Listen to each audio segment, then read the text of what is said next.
Ultimate food plot transformation, guys. In order for there to be a hell of a transformation, there's got to be like some major changes that take place. And we're on one of my home properties today. And what we've done, we're doing a lot of things. We're transforming a lot of things. We're doing old field projects. And if I know that's a hot topic for everybody right now, if you guys are interested in that, we'll do another vlog coming up here soon, just giving you another update as to how our old field transformation is going and stuff like that. But we're also doing some food plot transformation stuff. Areas in which we've never had food plots before. And we're literally starting from really timber. I wanted to say bare dirt, but now we're in bare dirt states, or we're in bare dirt states. And we're turning areas that were never food plotted before into food plots. What are we doing? How are we doing it to ensure that we have success and keep deer on the property as long as possible, having palatable food during every single step of the season, so that every single step of the season we have an opportunity to kill a big buck. Who doesn't want all that information? So we're going to talk about one of my interior food plots today, guys. So going back to this winter, what we did is we forestry mulched a large section out of one of my properties. It was already relatively small, high stem count stuff, pretty easy to accomplish. We forestry mulched it out, used that mulcher to even back drag and kind of till up the ground. I'm not a guy who likes to work up the ground quite often, but at the same time, initially it had to be done. There was lumps and stumps and rocks and all sorts of stuff. So initially we had to flattening, almost grade this property out, this portion of the property, portion of the property. And as we got it all prepped, you know, I'm going to be honest with you guys, we've got a lot of stuff going on. I've been traveling all over the country. I skipped a step. Okay. And I'm the last guy that should be skipping these steps, because guess what? I got to practice what I preach, right? Well, I didn't necessarily do a soil test yet. I will, and I will adjust, you know, the plan accordingly as I go on. But what I did to start is once I had my ground prepped and you know, ready to rock this spring, I ended up incorporating a blend of perennials. I got 2 different perennials from Domain. I ended up getting Hot Chick, and I ended up getting Comeback Kid, perennial red and white clovers and alfalfa, along with some chicory and some other clovers as well. You want to talk about diversity as far as perennials go.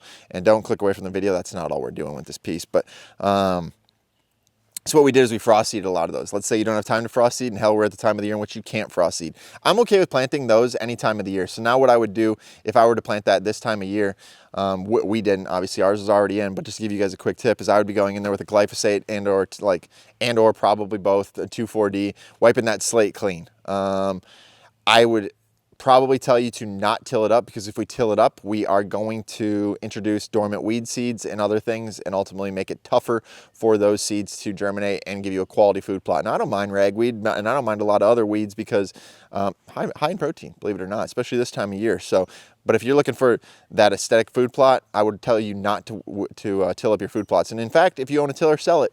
Yeah. Altogether, we don't need tillers, okay? Tillers are a thing of the past. For every inch you till up, you lose 3 inches of moisture. If we get a drought this year, you're screwed if you plant in July and August. Draining usable nutrients lower and lower into the seed bed that we put money into year after year. And now we're losing soil structure, organic matter, and all the other good things that make quality soil. So sell your dang tiller, as your tip of the day.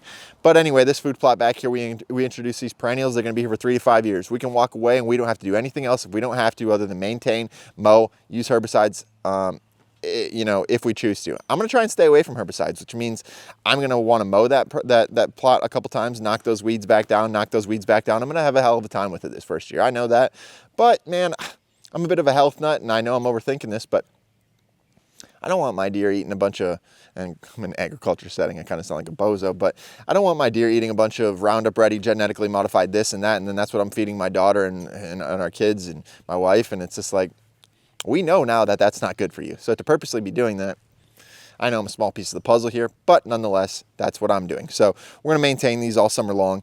And then once July and August comes, basically I'm going to be watching for a rainstorm, okay? I'm going to be watching for a rainstorm, and now picture this in July and August. We're going to have this lush clover, chicory, alfalfa patch of about 1 acre. And now what we're going to do is we're going to grab a no-till drill. We're going to rent it from a buddy. We're going to hire somebody. We're going to buy one if we got a 50-horse tractor or bigger. Depending on your setup, you need a certain no-till. It's a longer story for a longer day. And we're going to drill our favorite green blend into it. Now, I know I'm dealing with pretty rich and fertile soils in this area. We're in an agriculture area, and even though I didn't get my soil test done, and I will, I'm probably going to be incorporating something like Ethiopian cabbage, hybrid brassicas, a lot of stuff that doesn't grow a bulb. Why? because I don't feel as if deer eat those bulbs until January, maybe February, into March. I'm not hunting then. Okay, and although food is important then, I want my timber stand improvement to carry me through that portion of the year, not my food plots. Food plots are for during hunting season, in my opinion. We'll have some leftover grains, hopefully, and some other things that deer can also eat. But at the same time, I want to plant something that puts more emphasis into growing above ground than below ground. It puts a lot of time and energy in the growing a bulb that a deer doesn't eat. I'd rather grow something that they do eat and grows above ground. So now I have more forage per acre in my food plot. So I'm going to drill through my clover, chicory, alfalfa with that as option A.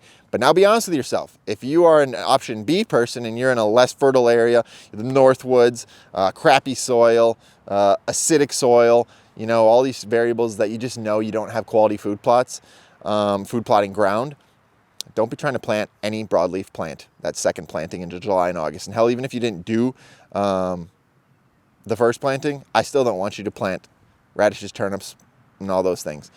They take a lot of energy to grow those things. And if you are not prepared, you might have a decent food plot the first year, but the second year you will not. And so with this food plot that we have, we're going to incorporate those broadleaf blends because I know my soil types around here. But if I didn't, I would introduce something from Domain called three-way grains. It's rye, wheat, and oats. It's great for building soil structure, organic matter.